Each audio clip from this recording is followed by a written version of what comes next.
Well, good afternoon and welcome to Critical Turn Live this Friday lunchtime. And it's great to have the opportunity to connect with you and to chat through some of the things that are topical this week.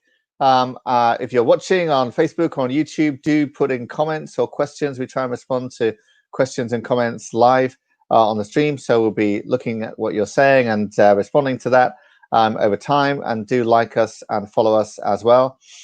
I'm delighted today to have special guest, Dr. Mike Davidson of Core Issues Trust, here with us. Mike, thank you for joining us. I think you're in Northern Ireland, are you, at the moment? I am. Yeah, so we can have a chat as if we're in the same room. Isn't that great? And I've also got Roger Kiska from the Christian Legal Centre here as well. Hi, Roger. How are you? Good. My living room's a little further away, but still a great little to further be away on. than that as well. A different country again. Yes, yeah. But here we are talking together as if we're totally in the same room. It's great. So, Mike, I'd love you to just for a minute or two introduce your ministry, Core Issues Trust, and what you do there and how you help people. Introduce us to your ministry like that. So it was started in 2007, became a charity in 2016, and it's a Christian ministry, so the gospel is fundamental. We help men and women who seek voluntarily to move away from unwanted same-sex attractions or gender confusions. And we also work with those who have gotten into trouble with the law over sexual issues. So those are the three kind of main areas. We talk about gospel issues. We try and defend the faith. We believe that at the moment, the Judeo-Christian values around human sexuality are very much in focus and under attack. And of course, we're very concerned about so-called bans on conversion therapy, as it's termed, which we prefer to use the term therapeutic choice that is being banned. And can you just explain what you mean by therapy there? Because people have different ideas of what therapy is in their minds, Mike. So when you say therapy, what exactly do you mean by that? Well, first of all, the gospel surely is therapeutic, but there are some people who are, as Christians, find that there are ways of approaching things from a professional point of view that have been helpful for people who want to move away from this. The thing is, about 50% of the people who come in our direction do not share our faith or come from a different faith position, or they have no faith at all. So we don't necessarily start, with a preach. We welcome whoever comes, and we work out the issues. But by therapy, you're not talking about any sort of medical thing or medical intervention or anything like that. You're talking about a conversation, aren't you? It's talking therapy is what you're talking about. Is that right? Yes, it's talking therapy, and there's no exotic therapy that we use. There's no one modality or methodology that we use. Any standard counseling or psychotherapeutic method can be used, and really we counsel people. So it's a conversation, isn't it? Ultimately it's a conversation, and it's quite disturbing that some people seem to want to ban these kind of conversations effectively. That's what it would mean, isn't it? It's simply that. So great to see Sandra Andrews from Exeter and Candice Payne from Scotland, and someone from Melbourne in Australia as well, in a second lockdown there. Great to see you. Do ask your questions and comments on this live stream. So, Mike, you've been facing you've been a victim of a bit of a targeted attack over the last few weeks or so. Can you just describe how that's gone and what's been happening to you? It started on Saturday, the 28th of June, with an extraordinary number of calls, people leaving quite disturbing messages on the phone, but then also a kind of blitz on our email accounts, invitations to join all sorts of a forum that we just wouldn't choose to join. And then perhaps from a more sinister point of view, a lot of invitations were sent to us to confirm accounts in on sites that we would not want anything to do with. So a lot of material. So to be clear, that's like pornographic sites, is that right? Yes, about 10 of those. So lesbian stuff, gay stuff, and everything else under the sun. A lot of that, several SMS messages, but then so also, just to be clear about that, Mike. So people used your email address or a fake email address to sign you up to pornographic websites. Is that right? Is that what seems to have happened? Well, that's exactly it. They used the general contact details that we would use and applied them in that direction. And then not only that, but also clinics for various enhancement procedures. Right. The same kind of thing. So I've had several calls asking me to send photographs about areas that need attention from their plastic surgery services. That kind of thing. Right. Yeah. And then what about social media and what's been happening with you on social media as well? The most disturbing thing is, I believe, the libelous contents of Wikipedia that currently display around core issues trust. It actually says the exact antithesis of what we would want to say. And for those who know how to work with Wiki, it's not straightforward. You can't simply challenge it. There's a process. And because there are multiple authors, it's a very difficult thing to do. So there's been that. We've had PayPal accounts closed down. MailChimp simply, unilaterally closed down access without any request for us to comply to anything. This is so just be clear about that. PayPal closed your account overnight suddenly? Just yeah. So both us and the IFTCC, we were simply told we could no longer have an account. And why? Was there an explanation? They said that we breached their terms and conditions. They give you a link which is probably 5 or 6 pages long when you go to it. And then when you search for what exactly you've done, it's impossible. And, obviously I've attempted by email, by going on the site, by phoning them up, using their conflict resolution center. All of those things have brought nothing yet. So it looks like people have made complaints, malicious complaints about what you do. We had complaints also made to the service provider for all of the 5 websites that we own. Similar things there. The provider did not agree with the complainant. But yes, it seems to be a pretty broad attack on our presence in any form. Wow. And how are you coping without? I mean, you've also been shut down from Twitter and Facebook. Is that right as well? Well, Facebook have we did it, or I did a 10-part series that looked at how we work with people, just to be clear about and kind of demystifying what we do. So there were 10 programs that went live on Facebook. They've removed 6, tagged them all as hate speech. Wow. Removed my ability to be able to do anything really on Facebook. But the really disturbing thing is the fact that I am not able to disable some of the trolls on Facebook who simply come on and paste what I would say, or upload, images that are really very suggestive, if not pornographic. I'm afraid that's going on as we speak, and I'm powerless to do very much about it. So it's kind of like a mob, a social media mob, or an online mob is sort of basically targeting you, and with some success, they've shut down your PayPal account and they've blocked various things from Facebook and so on. and cause you a lot of damage, a lot of harm there.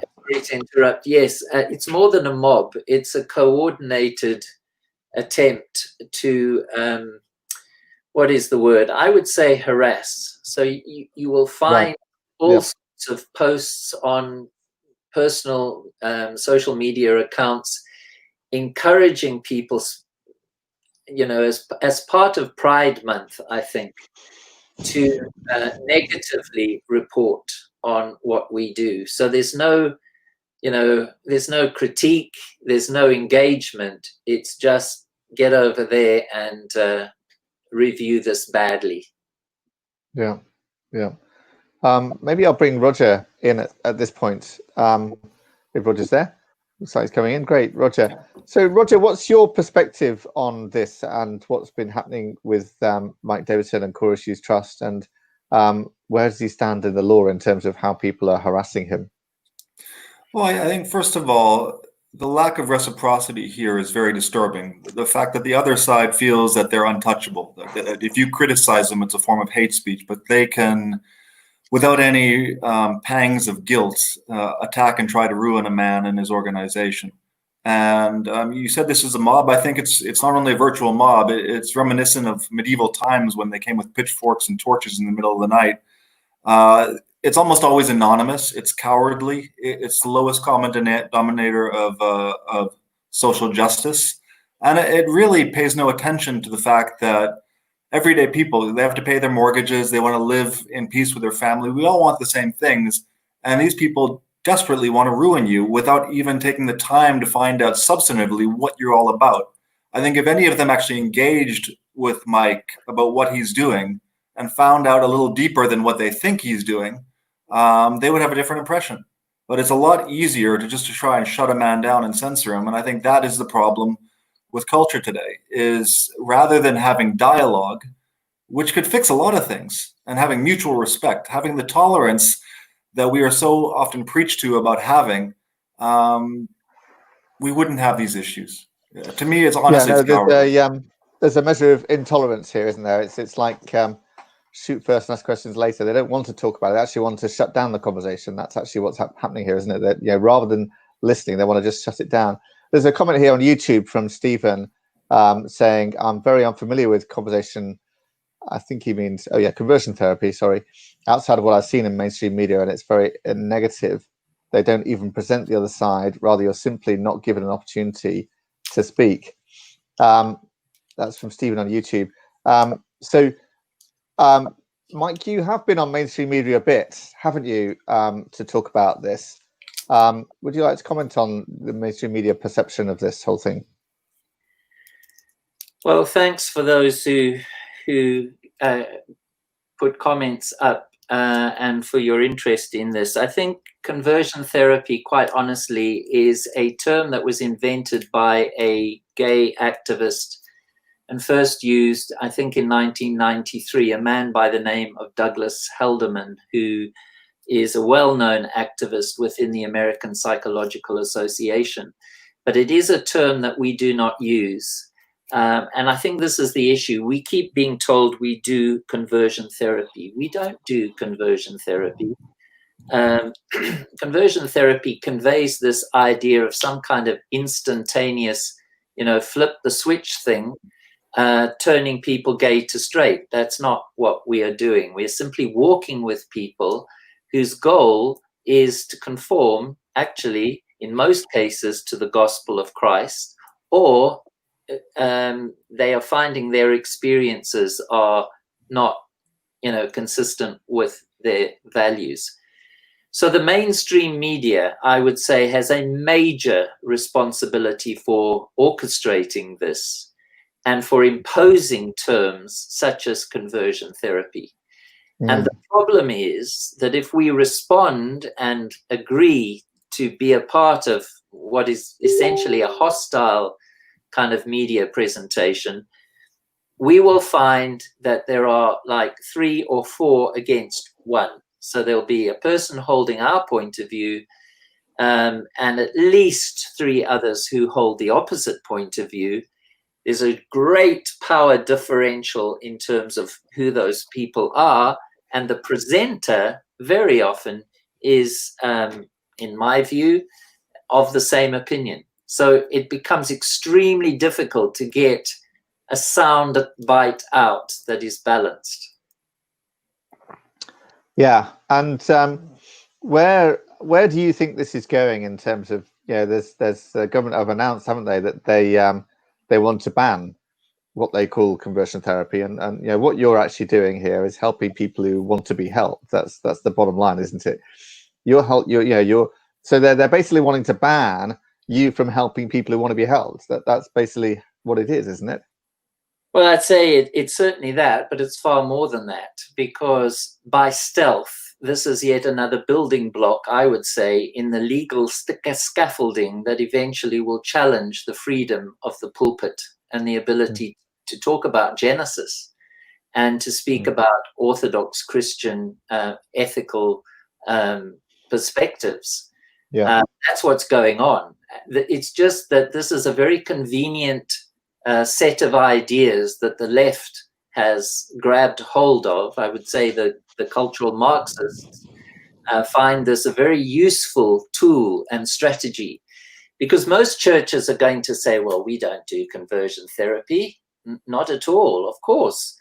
People who are, shocking people with electric charges and, those who've done frontal lobotomies, of course they should be banned. The government is saying that conversion therapy includes corrective rape, even though there's not been a conviction for this in the country ever.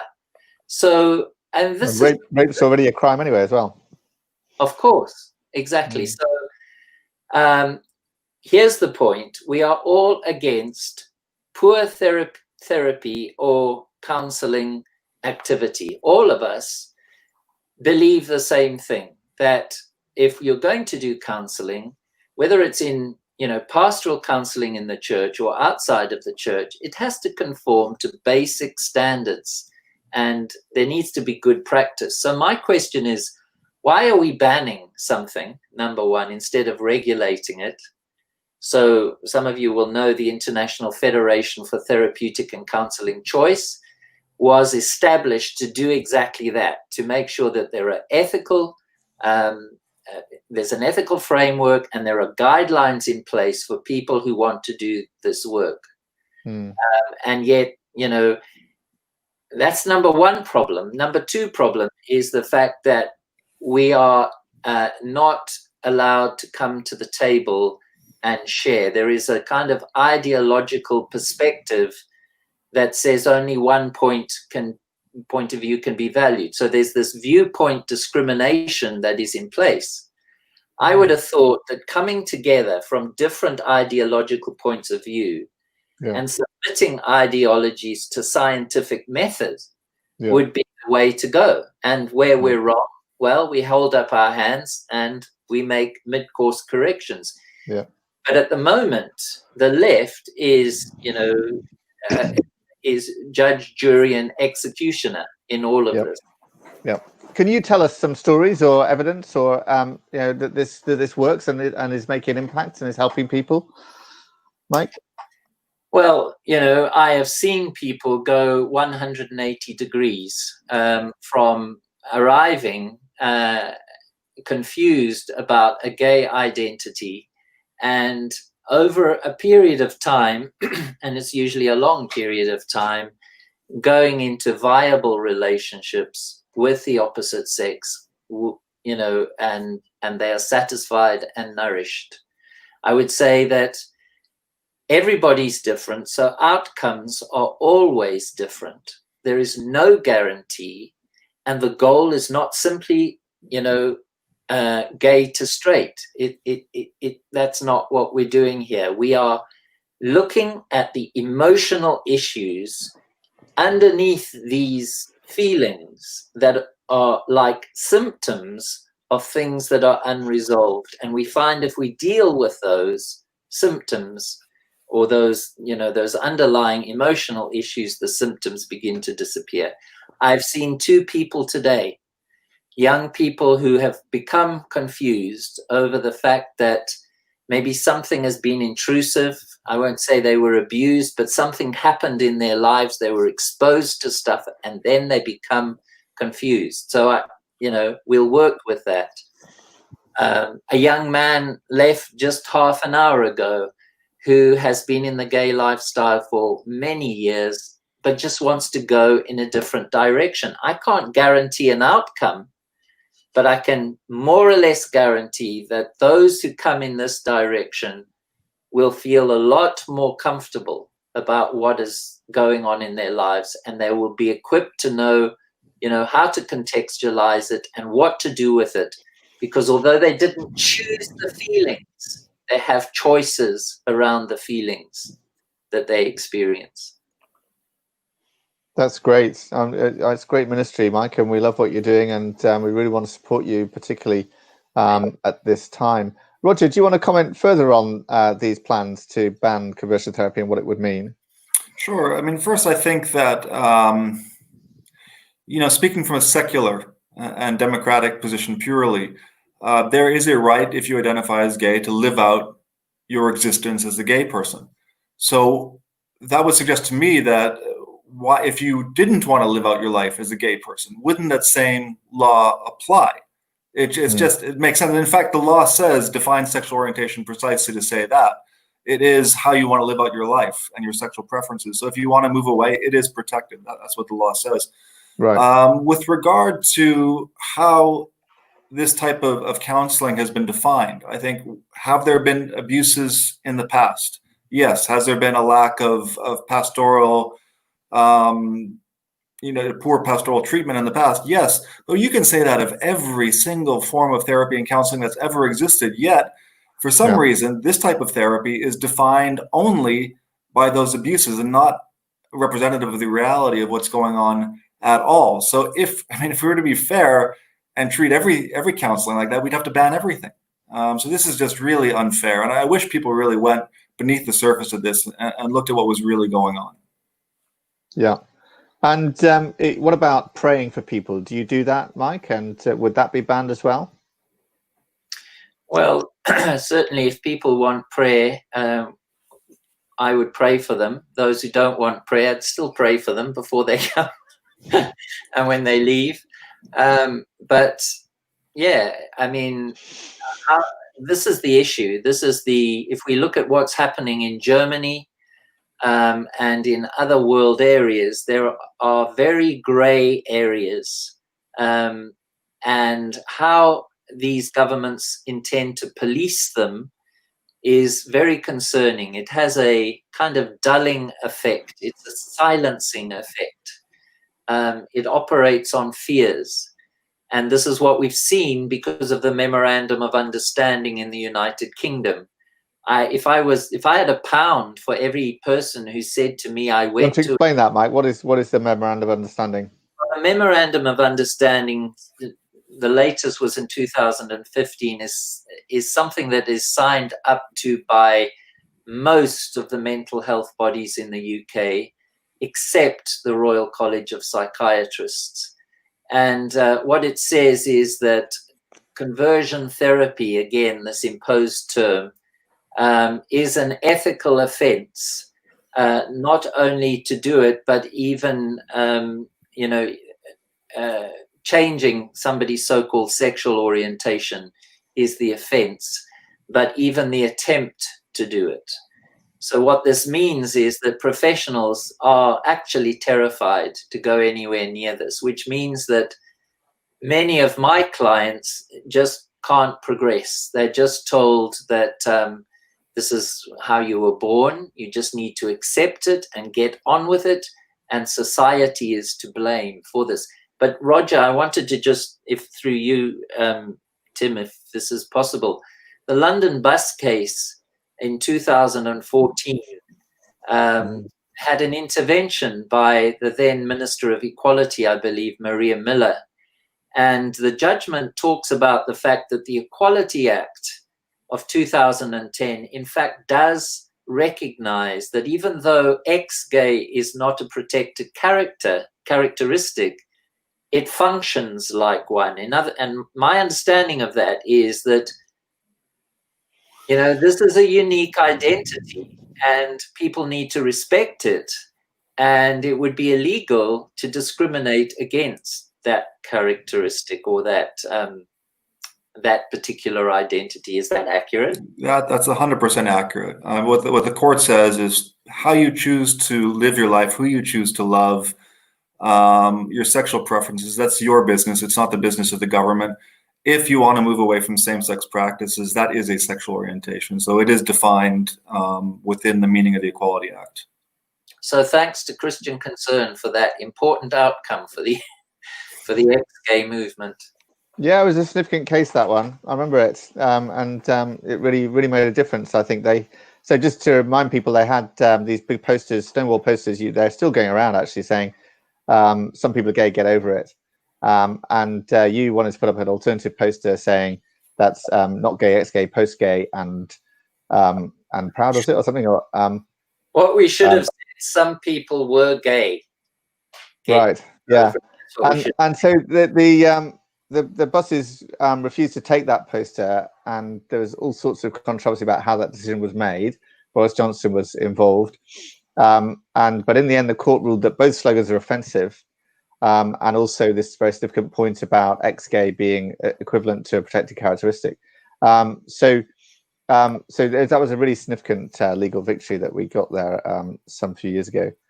Now, Mike, thank you very much. Really appreciate what you're doing. I hope that people will support you online and things, and I hope we can help you through this difficult time and beyond, and stop you from being stopped, I think, from helping people. Thank you very much for having me, Tim. Thank you. That's great. Yeah.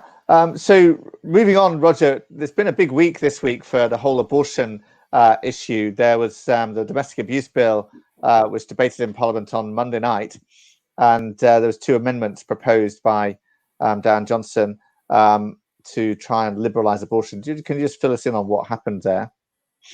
Yeah, well, I mean, the attempts to liberalize abortion, as you said, and to continue with the do-it-yourself abortions failed. But nonetheless, I think there was a compromise struck behind the scenes, which now has an agreement moving forward that this will become an issue of consultation, public consultation moving forward. And I think what's troubling is the dishonesty that has been prevalent throughout this entire DIY abortion fiasco.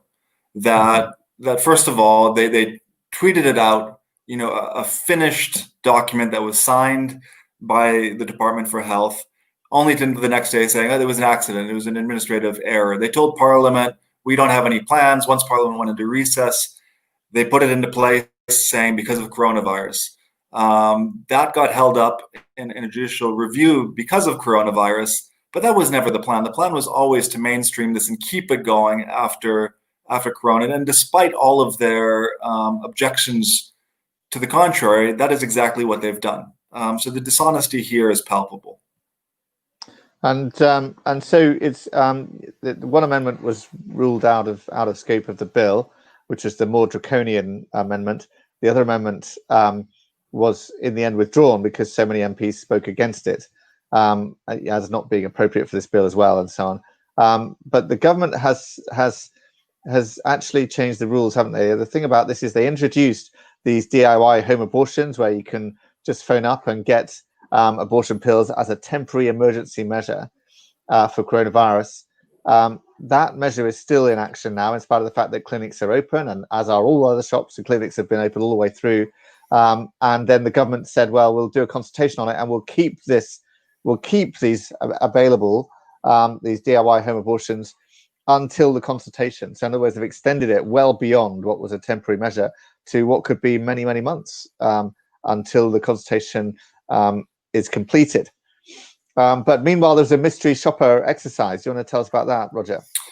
Yeah, so there was an exercise just because of the concerns about safeguarding and whether this was really on the up and up. And I mean, even I think it was BPAS themselves, or Mary Stubbs, I think it was BPAS, admitted that within the first weeks that this was being done, that people were getting pills who shouldn't have been getting pills.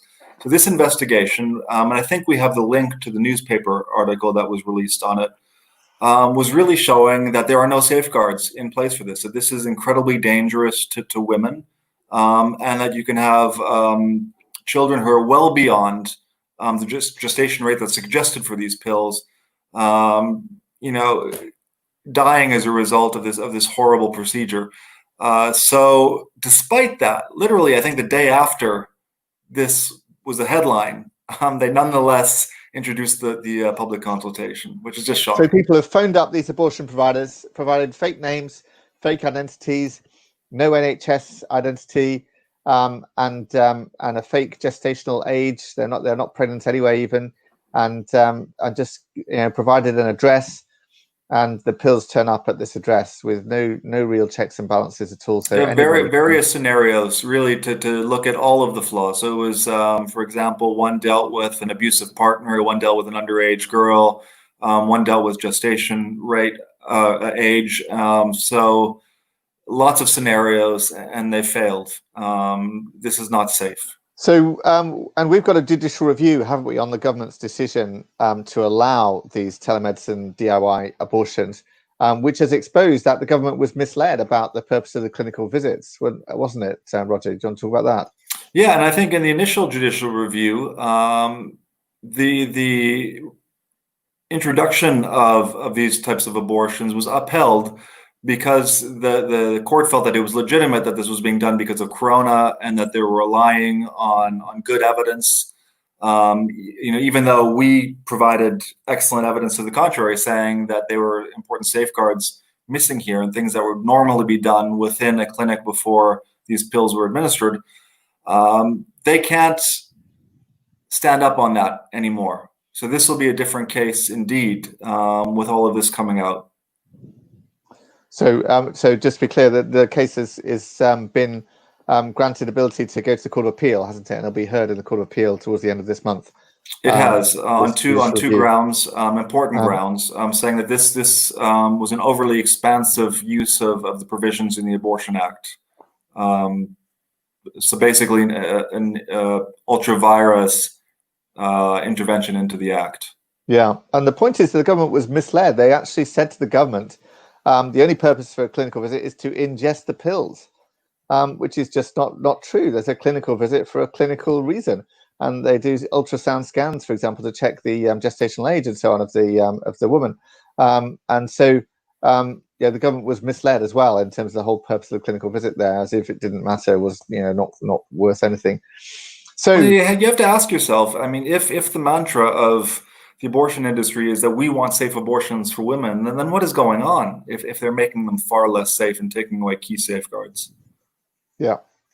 Well, with a lot's hanging on that judicial review in the Court of Appeal at the end of the month. Do pray about that, and watch out for that. We'll see where that goes, and I really hope that we can put a stop to that.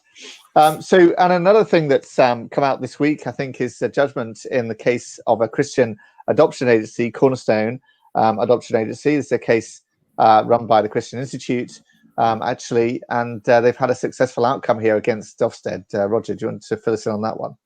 Sure. Well, Cornerstone Fostering and Adoption Services is a Christian agency who has a statement of faith which requires those who sign up to be evangelical. So they have had a wonderful 20-year history. I think 80% of the children who go through fostering end up being adopted. They have not had a single breakdown in adoption in that entire 20-year history. So there's no question that what they are doing is incredible work, and they should be lauded for it. The public authorities should be thrilled that less kids are in bad foster care because of this organization. But instead, throughout that 20-year history, they've gone through 4 or 5 different challenges from public authorities, 2 of them from Ofsted, and this is the latest one from Ofsted, who deemed them to be unsatisfactory because they wouldn't give their services to gay couples. And they literally said in high court that Christian organizations, when they enter the public square, should keep the beliefs to themselves. And the high court this week struck that down, struck it down strong, saying this is a charity within the Media Equality Act. Let's be clear about that, Roger. Yeah. When they mean keep your beliefs to themselves, they mean basically don't act on your beliefs at all. I mean, that's actually what it means, isn't it? So you can't actually. It means, yes, be secular, be completely secular. Yeah. And it means their definition of secular.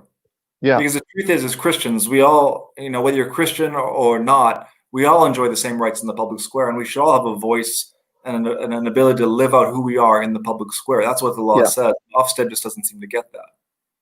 Yeah. Yeah. So what does this mean now for Christian organizations then? What's the implication here for this one, Roger? Well, there's always been a lack of clarity in how Schedule 23 of the Equality Act functions, and then that's the exemption for religious organizations from equality legislation. So this is a very welcome judgment in that it says that the provision of goods and services in some cases, for example, for charitable purposes where it's not for commercial reasons, does fall within that exemption. And as a result of that, the Ofsted unsatisfactory position had to be redacted, that they were wrong on that issue. So it's a great outcome indeed. And wasn't there an aspect that went the wrong way as well, that they're seeking to appeal? Roger, tell us about that one. Yeah. Well, we don't know if they'll appeal. They're considering an appeal. So there was a technical finding of fact that because Cornerstone did their adoption services under contract with the local authority, that because of that, they couldn't rely on the exemption for sexual orientation. So that's a very fact-specific issue that can be easily overturned on appeal. It really depends on the judge or judges who were sitting on the panel at that time. But it does go to show for Christian businesses who enter the public square that if you are accepting government money, there's the old saying, there's no such thing as a free lunch.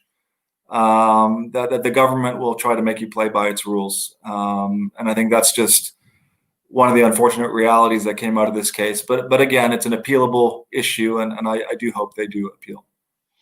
And do you think, does this case have implications for Christian schools, for example, as well as other Christian adoption agencies and that kind of thing? That's yet to be seen. There was an earlier, when the Equality Act was first passed, the issue of religious schools and Schedule 23 of the Act came up, and it's not a binding opinion, it's a persuasive opinion. But in my estimation, given the way that some of these cases are going nowadays, the Asher's Bakery case before the Supreme Court, this case, that all of a sudden, the courts seem to be more and more religiously literate, that they seem to get it more and more. So I hope that trend will continue, because certainly, really with how ideological education is becoming, we need our Christian schools to be allowed to maintain their Christian ethos. Absolutely, yeah. Well, it's great to see Ofsted knocked back into shape a little bit on that one. About time. I think they've been very much. I think you made the comment in your article about this, that they were asking Christians to not bring their beliefs into the public square, and then they are being very aggressive in bringing their own public beliefs into the public square, shall we say, and intolerant with it as well. So thank you very much for that, Roger. Listen, that's been a great discussion. I hope you enjoyed it. I certainly did. Do support Mike Davidson and Core Issues Trust at this time. And if you're watching on Facebook or YouTube, just subscribe. That really helps us. And like and share our videos and follow us on various social media platforms. We'll be back again same time next week on Friday at 1 p.m. for another live stream. And we've also got a special talk coming up on Monday, the 20th of July with Andrea Williams, a Gospel Issues seminar as well. So do put that in your diary, and I'll look forward to seeing you then as well. Thank you very much.